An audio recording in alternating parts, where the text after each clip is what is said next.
মাননীয় স্পিকার, আপনাকে ধন্যবাদ এবং মরহুমা দিলার হাফিজের জন্য আমরা দোয়া করি, আল্লাহ তাআলা তাকে জান্নাতুল ফেরদাউস নসিব করুন। আমি একটু আগে বলে রাখি, আমি বাউফলের, নদীর ওপারে আপনার বাড়ি, নদীর এপারে আমার বাড়ি, আর ভেলুমিয়াতে আমার নানা বাড়ি।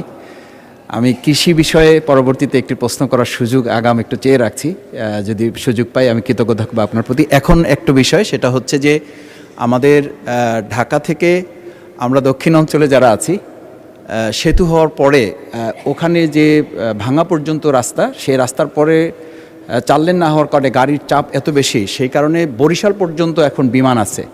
কিন্তু বরিশাল বিমান হওয়ার কারণে এদিকে হলো উত্তরা যেতে হয় 2 ঘন্টা, বরিশাল থেকে আবার আমাদের পটুয়াখালী হয়ে কুয়াকাটা পর্যটক যারা যান তাদের ওখান থেকে আরও প্রায় 4 ঘন্টা সময় চলে যায়। সঙ্গত কারণে দেখা যায় যে বরিশালের যে বিমান এয়ারপোর্টটা আছে, সেই এয়ারপোর্টটা বেসিক্যালি খুব কার্যকর এখনও করা যাচ্ছে না।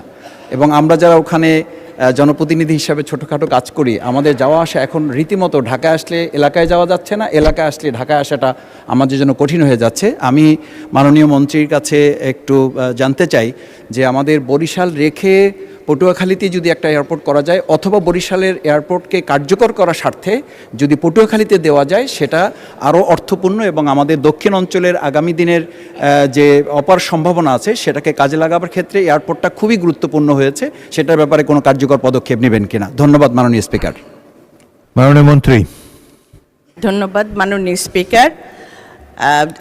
পটুয়াখালী বরিশালেরটা আছে, আপনি যে পটুয়াখালীর কথা বলছেন, এটা কিন্তু আমাদের এখন কিছু বলা যাবে না, কারণ আমাদের পর্যালোচনা করতে হবে, দেখতে হবে ওইটা কতটুকু ভায়াবল হবে, সেটা বিচার বিবেচনা করে আমরা ভবিষ্যতে সিদ্ধান্ত নিব। ধন্যবাদ স্পিকার মহোদয়।